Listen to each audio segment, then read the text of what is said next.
在《西游记》中，但凡遇到一些解决不了的妖怪，孙悟空都会寻找个路神仙来帮忙，上至如来观音，下至28星宿都被他找了个遍。然而书中却有这么一位神仙，实力强大，却对悟空爱答不理，任悟空怎么请都请不动他。你知道这位大神是谁吗？九天荡魔祖师。要说这位荡魔天尊来头的确不小，他乃是玉帝3魂中的一魂，曾经历凡间3000劫难，才最终修得果身。九天荡魔祖师在渡劫的时候，多次受到天尊指引与点化，才得以成功历劫。这也正是他听命于玉帝和天尊的缘故。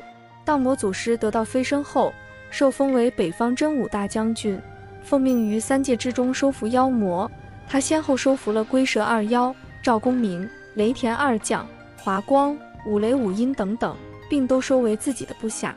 最后他功德圆满，玉帝封他为九天荡魔祖师，让他镇守武当山，只要有他在，海月平宁，乾坤清泰。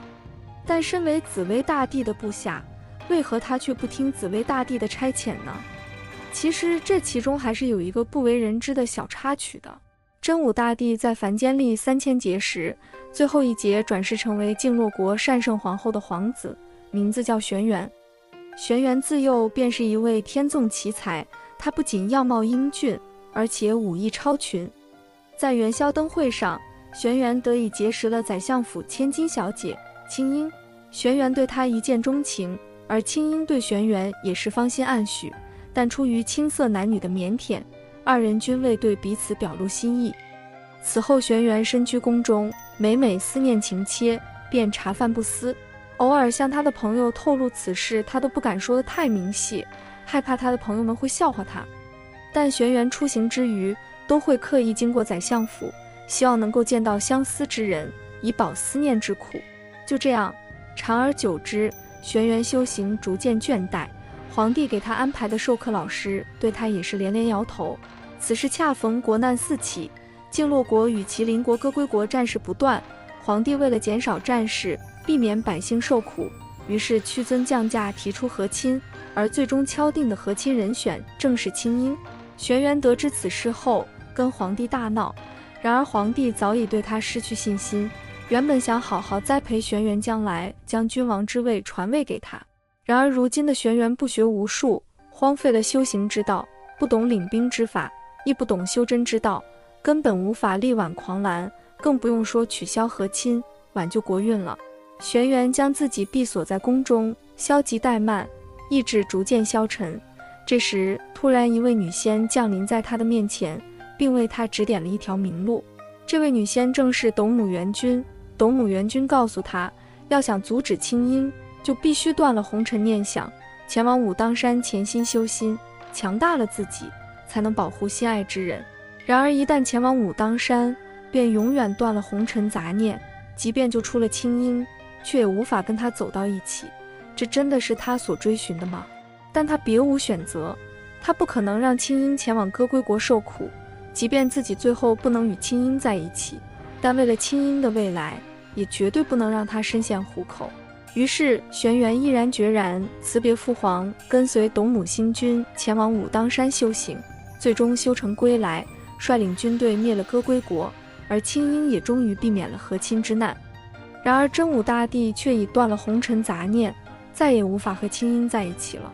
武当山真武殿上，玄元质问斗母元君，当初为何不直接出手解救青樱，却要逼得他自断红尘才行。斗母元君却告诉他，世间哪有两全之策呢？当初是你自己荒废了修行，才导致了这一切，冥冥之中自有天意。如果我出手，那就是有违天命，对你而言是两全之法，但对于你的对手却是不公之举。玄元无力辩解。复归天界后，真武大帝成为北方玄天上帝，被紫薇大帝收为北极4圣之一，而紫薇大帝的母亲则正是斗母星君，因此真武大帝才立誓，此后对紫薇大帝听调不听宣，久居武当山而不居天界，以此方得始终。前面说到荡魔天尊拒绝悟空，其实还是有所顾虑的，而这一顾虑不是来自黄眉大王，而是来自黄眉大王背后之人。弥勒佛的。在寻常人看来，弥勒佛可能只是灵山一位普通的佛祖，但作为年代久远的荡魔天尊来说，他却明白灵山未来的主人很有可能就是弥勒。为什么这么说呢？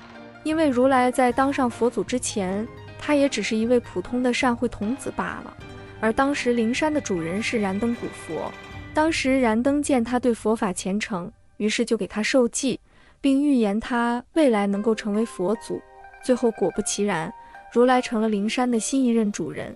而所谓的三世佛，燃灯古佛成为过去佛，释迦牟尼即为现在佛，弥勒佛则是未来佛。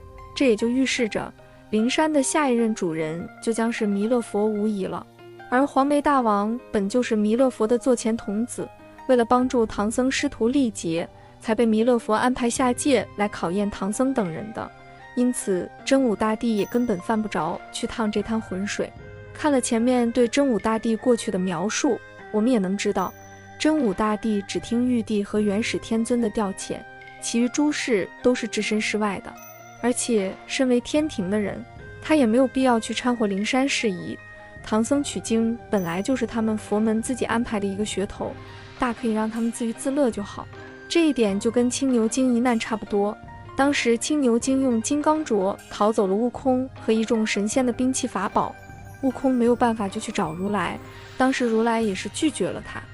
如来为什么拒绝他？是因为他解决不了青牛精吗？很显然不是，青牛精再厉害，那也只是一头坐骑而已。如来想要收服他，完全不费吹灰之力。但是如来却指引悟空去找太上老君，毕竟这是人家老君的家事，他身为灵山之主，自然不好掺和其中啊。毕竟佛道两家关系却是复杂，燃灯和太上老君关系交好，观音菩萨跟天庭也是常有往来，表面看来佛道一家亲，但实际上双方早生嫌隙，所谓的你来我往也都是表面功夫罢了。有心人自然看得清楚明白，而真武大帝就很清楚这一点，还有卯日星官的母亲毗蓝婆菩萨也很明白这一点，所以才会常年隐居，从不与灵山诸佛接触。以上就是今天的内容，喜欢请订阅、点赞、转发，感谢观看，我们下期再见。